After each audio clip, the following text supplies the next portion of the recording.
할렐루야.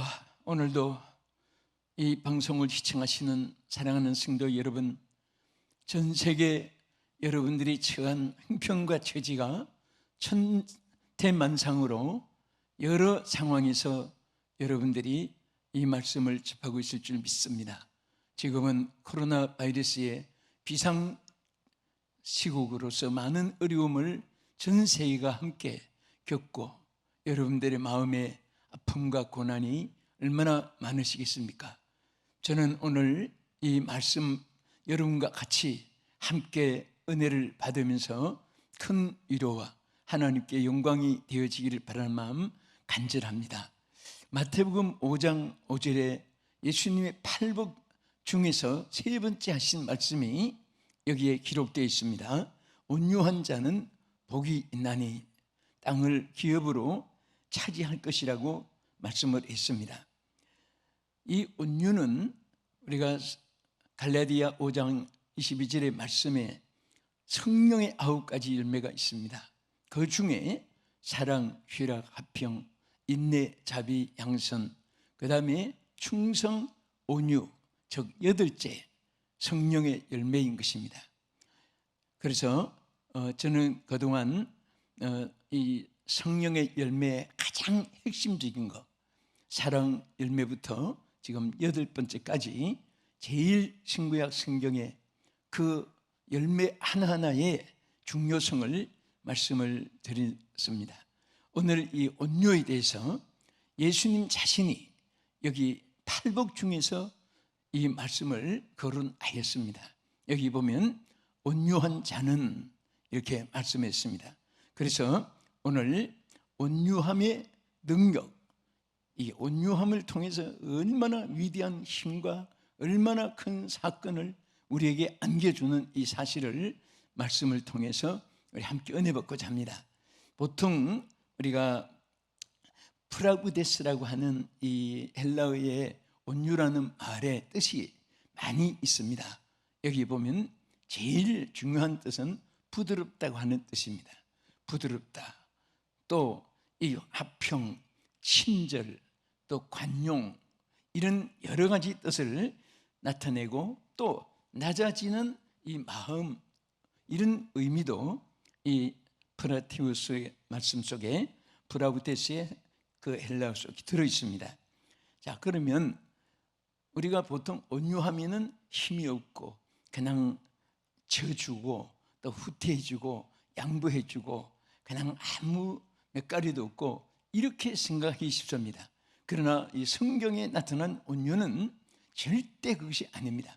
얼마나 온유가 위대한 힘을 가지고 있다는 사실을 보여줍니다. 특별히 그 중에서도 여기 크게 세 가지 제가 요즘으로 말씀을 드리면서 여러분이 이 말씀에 축복이 되고 여러분 소유가 되기를 축원합니다. 첫째는 오늘 본문의 말씀과 같이 온유는 땅의 기업을 얻게 됩니다. 땅의 기업을 받는 이런 능력이 있습니다. 할렐루야. 따라합시다. 땅을 기업으로 받는 능력이다. 이 온유는 땅을 기업으로 받는다. 어떻게 보면 온유가 어떻게 땅을 기업으로 받습니까? 여러분, 예수님은 분명히 말씀하셨습니다. 온유한 자는 땅을 기업으로 받을 것이라 우리에게 약속한 말씀입니다. 많은 사람들이 복을 원합니다. 또 복을 받아야 됩니다. 누려야 됩니다. 짧은 인생이 저주받고 실패하고 좌절하고 이렇게 사는 것은 삶이 아니잖아요. 그래서 분명히 우리가 복을 받는데 이 복이라는 것은 사람이 전쟁을 해서 싸워서 빼앗고 정복해서 가지는 것도 아니고 또 사람의 노력과 수단과 방법으로 주어지는 것은 물론 아닙니다. 반드시 이 복은 하나님이 주시는 선물입니다. 하나님만이 복의 근원인 것입니다. 그래서 성경 시편 37편 10절 11절을 보겠습니다. 같이 보겠습니다. 잠시 후에는 악인이 없어지리니 내가 그곳을 자세히 살필지라도 없으리로다. 그러나 온유한 자들은 땅을 차지하며 풍성한 화평으로 즐거워하리로다. 여기에 시편에도 기록된 대로 악은 아무리 세력이 또 권세가 또 정복한 것이 양이 많고 간에 아무 소용이 없습니다. 여기 성경 말씀대로 잠시 후에는 악인이 없어진다. 악으로 이루어진 성공은 그거 다 물거품과 같이 사라지고 안개처럼 사라지고 먹구름처럼 사라지는 것이 바로 이 악에 쌓아놓는 것입니다. 그러나 분명히 하나님께서는 오늘 이 말씀대로 이 온유한 자는 땅을 차지한다고 예수님이 말씀하신 그대로 시편에도 말씀을 하셨습니다. 우리가 한 신뢰를 보면요, 가나안 땅에 그 가나안인들이 악하게 살았습니다. 그 좋은 비옥한 땅이잖아요. 그런데 이 가나안 사람들이 그 땅에 그 모든 행복을 다 저들이 감당하지 못한 것은 저들이 악을 행하며 살아났기 때문입니다. 그러나 결국은 천만년 저들이 정복하고 누리고 물려줄 땅인 줄 알았는데 결국은 악인들은 다 망하고 아주 온유하고 착하고 하나님을 섬기고 하나님께 제단을 쌓고 그런 온유한 이스라엘 백성들에게 그 땅을 차지하게 했습니다. 그래서 여러분 창세기 26장 12절에 보면요, 이삭에 대한 내용이 기록되어 있습니다. 그 땅에서 이삭이 농사하여 그 해에 100배나 얻었다. 여러분 너무나 놀라운 사실이잖아요.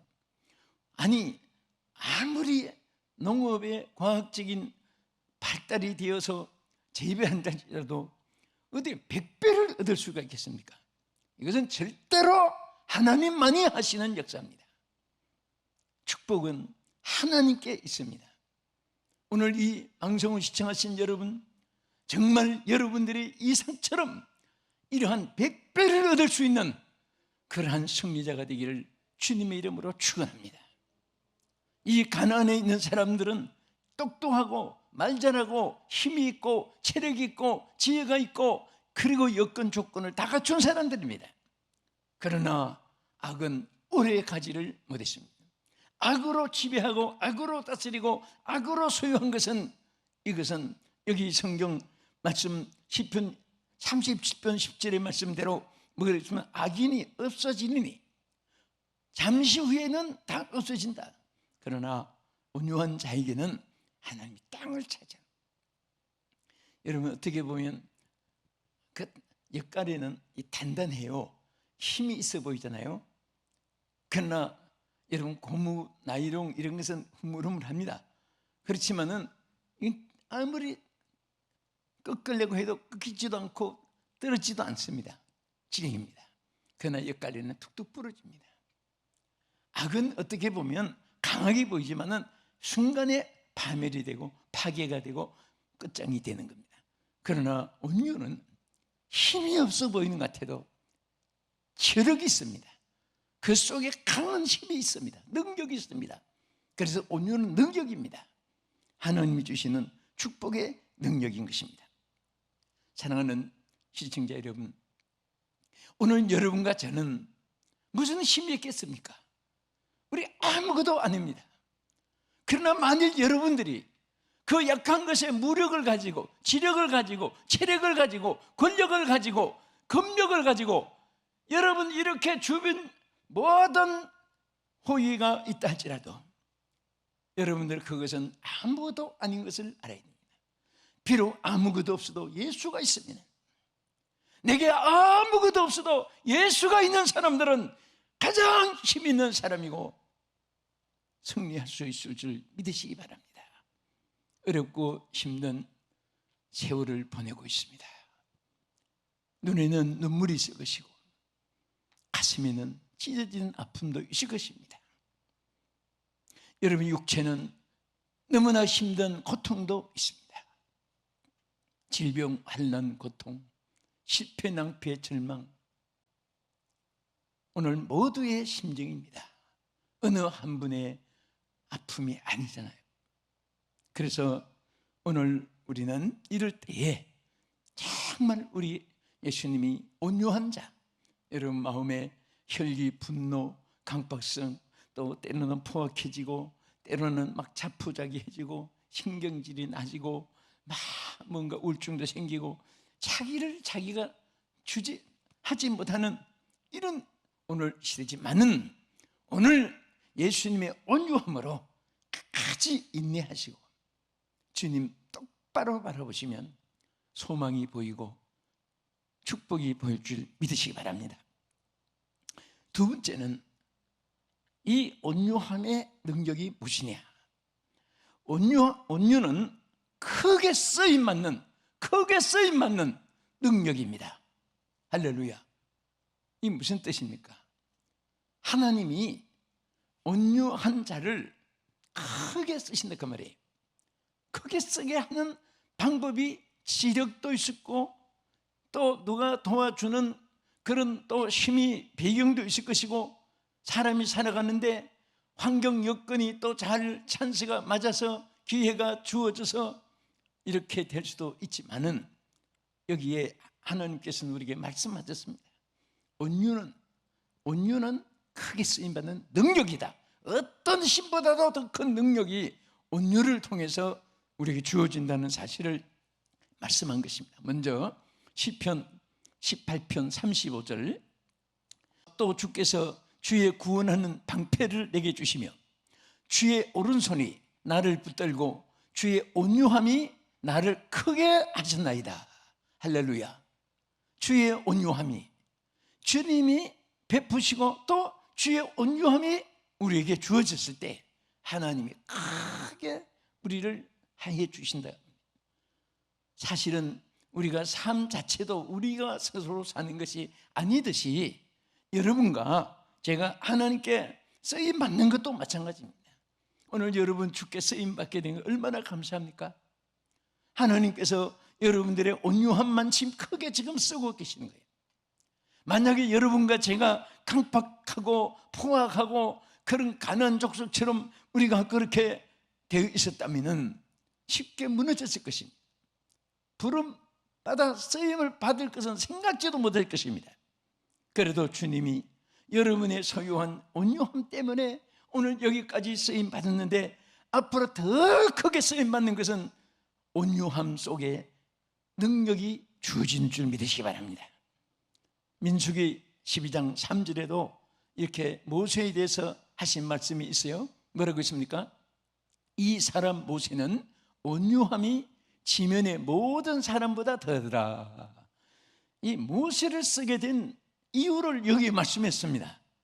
우리 세상으로 말하면 그 찰스 다윈 같은 진화론 자들의 또 약육 강식의 그런 원리로 말하면 막 무기가 있든지 아니 무슨 뭐 막 부하들이 요새지에 쌓여 있든지 뭐가 있든지 그런 것으로 정의해야 될 텐데 하나님은 모세를 쓴 이유를 하나도 그것이 해당이 되지 않고 온유함이 지면의 모든 사람보다도 뛰어났다. 그러니까 최고로 온유한 사람이었다 그 말입니다. 여러분과 제가 온유하면 바보같이 보일지 몰라요. 그렇지만은 하나님은 이 온유한 자에게 절대로 약한 대로 두는 것이 아니라 하나님의 능력이 그 속에 역사할 줄로 믿으시기 바랍니다. 그래서 사실은 이렇게 보면 이 하나님이 그 모세, 아론, 미리암을 그 뒷줄에 가서 보면 불렀어요. 하나님이 불러가지고 뭐라고 했냐면은 이제 내 말을 들으라. 너희 중에 선지자가 있으면 나 여호와가 환상으로 나를 그에게 알리기도 하고 또 꿈으로 그와 대화도 해서 알려주겠는데 모세는 그 사람들과 같지 않다. 온유함이 뛰어남으로 내가 뭐 환상으로 보이고 꿈으로 보이고 그렇게 하지 않겠다. 직접 하나님이 모세와 상대하고 직접으로 하나님께서 모세에게 지시하고 응답을 받고 그렇게 모세를 구별해서 말씀했습니다. 그 이유가 무엇입니까? 여기 하나님 말씀한 대로 선지자들이 얼마나 귀한 분들입니까? 그래도 그들에게는 다 감당을 못하니까 꿈으로나 혹은 그들에게 환상으로나 내 뜻을 전달하고 내가 그들에게 나타내고 하겠지만은 그러나 모세는 그렇지 않다. 하나님께서 모세를 뒤에 가서 뭐라고 했냐면 내 모세는 그렇지 아니하니 그는 내 온 집에 충성하는 자로다. 충성함이라 그랬습니다. 온유함이 그에게 모든 것이 만족하고 모든 것이 온유함 속에 이루어져 가지고 내 집에 한 것은 하나님의 역사 속에 하나님의 통치 안에 거기에서 모든 것이 다 완벽하게 모세가 충성한 자라고 하나님이 이렇게 칭찬하는 말씀을 보면요, 얼마나 온유함이 귀한지는 모릅니다. 바울이 하나님의 사람, 하나님의 종들에 대해서 기본 자세를 하신 말씀을 많이 했습니다. 여러 곳에. 그 중에 하나가 우리 디모데전서 6장 11절 12절을 한번 보겠습니다. 여기 보면 오직 너 하나님의 사람아. 자, 하나님의 사람, 우리는 다 하나님의 사람입니다. 예수님 사람. 그리고 그 중에도 더 지적하면 우리 일꾼된 사람의 자세입니다. 오직 너 하나님의 사람아, 이것들을 피하고, 자, 의와 경건과 믿음과 사랑과 인내와 온유를 따르며, 여기에 우리가 주장하는 이 성령의 9가지 중에 8째 열매인 온유를 따르라고 했습니다. 그 다음에 믿음의 선한 싸움을 싸우라, 영생을 취하라. 이를 위하여 내가 부르심을 받았고 많은 증인 앞에서 선한 증언을 하였도다. 여러분들 이렇게 보면요, 그 후보들도 어느 나라나 마찬가지입니다. 민심이 어디로 가는가 이렇게 보면 그냥 화살처럼 막 똑똑하고 막 말 잘하고 그리고 액션 취하고 이런 사람에게도 보다도 오히려 뭔가 온유를 풍겨주는 사람에게 호감을 가요. 호감을 보냅니다. 말을 막 딴 사람처럼 그렇게 안 해도 어딘가 마음이 천하를 안을 수 있는 것 같은 그런 온유한 모습이 보이고 하면은 왠지 그 사람에게 뭔가 무슨 특질이 있어서가 아니고 무슨 막 그분에게 따를 만한 그런 다른 사람 뛰어나는 어떤 테크닉이나 막 이런 게 안 보이도 괜찮아요. 그런데 사람이 그 호감을 가져 표를 얻는 겁니다. 그래서 바울은 하나님의 사람 된 자들에게 반드시 아까 이거 피할 거 많잖아요. 그런 거 분쟁, 싸움, 시기, 질투, 원망, 당 짓는 거, 막 그냥 변론을 하는 거 이런 거 다들 피하고 인내와 결론에 온유를 따르라. 온유를 따르라. 온유를 따르면은 하나님이 큰 증인 앞에서 이제 큰 사역을 감당하게 역사한다고 하죠. 우리가 에베소서 4장 1절에서 3절까지도 여기에 보면요, 자, 우리 가장 중요한 핵심, 이건 신앙의 핵심입니다. 우리 그리스도인들은 이 핵심 안에서 살아야 돼요. 한번 보겠습니다. 그러므로 주 안에서 갇힌 내가 너희를 권하노니 너희가 부르심을 받은 일에 합당하게 행하여 모든 겸손과 온유로 하고 오래 참음으로 사랑 가운데서 서로 용납하고 평안에 맺는 줄로 성령이 하나 되게 하신 것을 힘써 지키라. 이 내용 안에는요, 하나님의 일꾼의 자세, 성공 비결입니다. 또 신앙 성도들의 신앙생활의 성공의 비결, 죽분 생활의 성공의 비결이 이 말씀 안에 있습니다. 이 말씀만 사실 꼭 붙잡아도 누구든지 승리할 수가 있습니다. 뭐 다른 거 복잡하게 생각할 것 없습니다. 뭐 수많은 사람의 그 성격이 다르고 개성이 다르고 문화가 다르고 가운이 다르고 그런 속에 그거 맞추려고 하면요, 머리가 백발이 돼도 다 못 맞춰요.